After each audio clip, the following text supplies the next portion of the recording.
झारखंड में जंगली हाथियों की दहशत अब सिर्फ गांव तक सीमित नहीं रही। जो खबरें हम अब तक सुदूर ग्रामीण इलाकों से सुनते थे, आज उस डर ने राजधानी रांची के दिल में दस्तक दे दी है।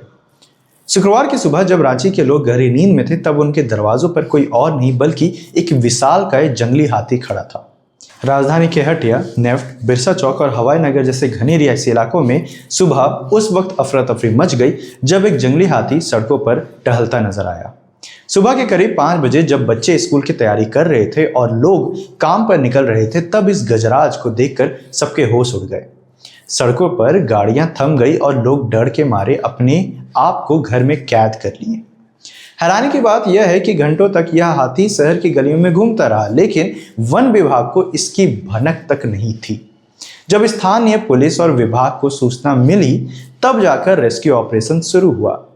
रांची के डीएफओ श्रीकांत वर्मा के मुताबिक यह हाथी संभवतः अपने झुंड से बिछड़कर रास्ता भटक गया और हल्लू वन क्षेत्र से होते हुए धुरवा डैम और फिर शहरी आबादी में घुस आया।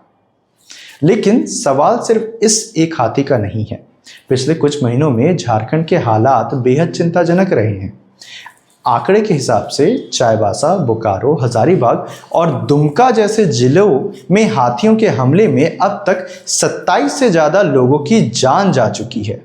खुद मुख्यमंत्री हेमंत सोरेन इस मुद्दे पर अपनी गंभीर चिंता जता चुके हैं और अधिकारियों को ठोस योजना बनाने का निर्देश दिया है।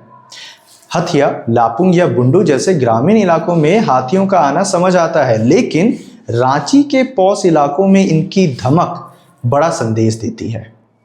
क्या हम शहरीकरण के नाम पर उनके जंगलों को खत्म नहीं कर रहे हैं?